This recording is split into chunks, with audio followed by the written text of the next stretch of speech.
अक्सर सभी को, चाहे वो डायबिटिक पेशेंट हो या डायबिटिक पेशेंट ना हो, ये खतरा होता है कि गर्मियों के दिनों में हमें लू ना लग जाए यानी हीट स्ट्रोक ना लग जाए, या गर्मियों के दिनों में हमारे शरीर में पानी की कमी यानी डिहाइड्रेशन की समस्या ना हो जाए। इसी के साथ साथ डायबिटिक पेशेंट ये भी सोचते हैं कि डायबिटीज में कौन सा फल खाना चाहिए या डायबिटीज में कौन सा फ्रूट नहीं खाना चाहिए। इसलिए आज के वीडियो में हम बात करने वाले हैं डायबिटिक पेशेंट्स के गर्मियों में 5 फलों के बारे में, जिन्हें खाने से जो शुगर लेवल है वो बैलेंस में रहेगी, डायबिटीज कंट्रोल में रहेगी और शरीर में डिहाइड्रेशन यानी पानी की कमी भी नहीं होगी। ये फल अमृत के समान है, किसी अमृत से कम नहीं है डायबिटिक पेशेंट्स के लिए। मैं naturopathic doctor Ranjit Singh Ayurvedic Ranjit YouTube channel में आप सभी का स्वागत करता हूं। तो यहां पर जो हमने 5 फल लिए हैं उनके हम 5 चीजों के बारे में जानेंगे, जैसे उन फलों का ग्लाइसेमिक इंडेक्स कितना होता है, उन फलों में कितनी कार्बोहाइड्रेट यानी कार्ब्स की कितनी मात्रा होती है, ग्लाइसेमिक लोड कितना होता है, विटामिन और न्यूट्रिएंट्स कौन कौन से होते हैं, और उन फलों में पानी यानी वाटर की कितनी मात्रा होती है। और यहां पर जो भी मैं फल की बात करूंगा वो 100 ग्राम की क्वांटिटी में होगा और 100 ग्राम के हिसाब से मैं उसका डाटा बताऊंगा, मैं उसका आंकड़े बताऊंगा। तो शुरुआत करते हैं अपने सबसे पहले फल की, वो है पपीता या फिर इंग्लिश में आप इसे बोल सकते हैं पपाया। इसका जो ग्लाइसेमिक इंडेक्स है वो 60 के आसपास, इसमें जो कार्बोहाइड्रेट है वो 10 ग्राम के आसपास होता है। अब ग्लाइसेमिक लोड निकालने का एक फॉर्मूला होता है, ग्लाइसेमिक इंडेक्स मल्टीप्लाई में कार्बोहाइड्रेट डिवाइडेड बाय 100। इस हिसाब से जो 100 ग्राम पपीते में ग्लाइसेमिक लोड है वो लगभग 6 के आसपास आएगा। मॉडर्न साइंस के हिसाब से अगर किसी भी चीज का ग्लाइसेमिक लोड 10 से कम हो, कितने से?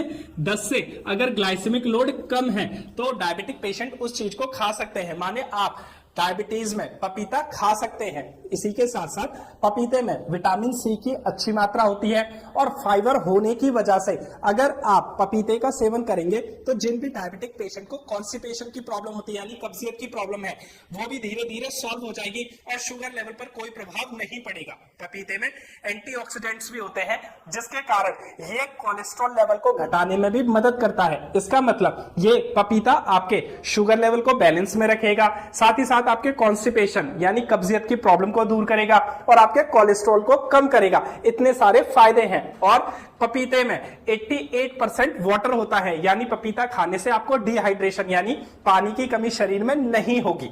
चलिए आगे बढ़ते हैं और बात करते हैं अपने दूसरे फल के बारे में, तो वो है आम, फलों का राजा आम यानी मैंगो। अब मैंगो का जो ग्लाइसेमिक इंडेक्स है वो 51 के आसपास, कार्बोहाइड्रेट की मात्रा 15 ग्राम के आसपास होती है। इस हिसाब से 100 ग्राम आम का जो ग्लाइसेमिक लोड है वो लगभग 7.6 के आसपास आएगा।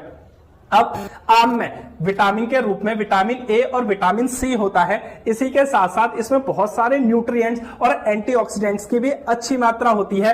और डायबिटिक पेशेंट ने जो एक भ्रम पाल रखा है कि डायबिटीज में आम नहीं खा सकते, तो आम पर मैंने ये एक सेपरेट वीडियो बनाई है, आप इसे जाकर देख सकते हैं और आम के बारे में अधिक जानकारी इकट्ठी कर सकते हैं। डायबिटिक पेशेंट एक लिमिटेड क्वांटिटी में आम खा सकते हैं और बेफिक्र होकर आम खा सकते हैं, शुगर लेवल पर ज्यादा प्रभाव नहीं पड़ेगा। अब आगे बात करते हैं अपने तीसरे फल के बारे में, और तीसरा फल है हमारा तरबूज, और इसे हिंदी में कहा जाता है वाटरमेलन। वाटरमेलन का ग्लाइसेमिक इंडेक्स 72 के आसपास, कार्बोहाइड्रेट की मात्रा 8 ग्राम के आसपास होती है। इस हिसाब से 100 ग्राम तरबूज का जो ग्लाइसेमिक लोड है वो 5.7 के आसपास आएगा। तरबूज में vitamin A, vitamin C, calcium, iron की भी अच्छी मात्रा होती है। ये इसमें विटामिन और न्यूट्रिएंट्स हुए। इसी के साथ साथ तरबूज में लाइकोपिन नाम का एक तत्व पाया जाता है। कौन सा? लाइकोपिन। अब इसी की वजह से जो तरबूज है वो लाल कलर का होता है और ये तरबूज हमारे हार्ट के लिए भी बहुत अच्छा होता है। तो जिन भी डायबिटिक पेशेंट को डायबिटीज के साथ साथ हार्ट की प्रॉब्लम है उन्हें तो तरबूज जरूर खाना चाहिए, क्योंकि इससे शुगर लेवल भी बैलेंस में रहेगी और हार्ट भी हेल्थी रहेगा। अब बात करते हैं अपने अगले फ्रूट के बारे में, तो हमारा जो अगला फ्रूट है वो है केला यानी बनाना। बनाना का जो ग्लाइसेमिक इंडेक्स है वो 50 के आसपास, कार्बोहाइड्रेट की मात्रा 23 ग्राम होती है। 100 ग्राम बनाना में 23 ग्राम कार्बोहाइड्रेट होता है। इस हिसाब से जो 100 ग्राम केले यानी बनाना का ग्लाइसेमिक लोड है वो 11.5 के आसपास आएगा। अब आप कहेंगे ये तो 10 से ज्यादा हो गया, लेकिन ये मीडियम ग्लाइसेमिक लोड है। थोड़ी सी मात्रा में 1, 2 या 3 पीस की मात्रा में डायबिटिक पेशेंट केला खा सकते हैं। और इसके ऊपर भी मैंने एक सेपरेट वीडियो बनाई है। वैसे तो मैंने हर फल के ऊपर एक सेपरेट वीडियो बनाई है, आप ज्यादा जानकारी आप वहां से ले सकते हैं। चलिए अब बात करते हैं अपने आखिरी और 5वें फल के बारे में, तो वो है अंगूर। इसे इंग्लिश में कहा जाता है ग्रेप्स।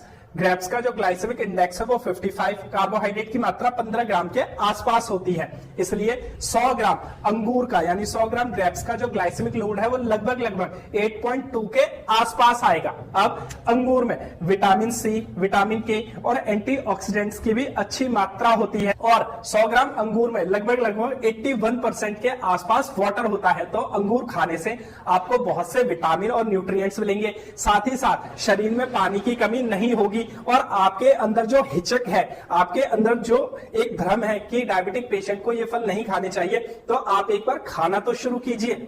अब आप एक और सवाल करेंगे कि ये सब तो मौसम में मिलने वाले फल हैं, जब ये फल ना मिले तब हम क्या खाएं? तो सर्दी हो या गर्मी हो, मौसम में जो भी फल आ रहा है डायबिटिक पेशेंट उसे खा सकते हैं। वैसे भी भगवान के द्वारा बनाई गई चीजों से आप कभी ना डरें, उन्हें जरूर खाएं, लेकिन एक लिमिटेड क्वांटिटी में खाएं। वो चीजें आपको कभी भी नुकसान नहीं पहुंचाएंगी, बल्कि उन फलों को या सीजनल चीजों को खाने से आपका जो शुगर है वो कंट्रोल में रहेगा, डायबिटीज कंट्रोल में रहेगी और आपको बहुत से विटामिन न्यूट्रिएंट्स मिलते रहेंगे। आज के लिए बस इतना ही, मिलते हैं अगली वीडियो में, तब तक अपना ख्याल रखें और खुश रहें।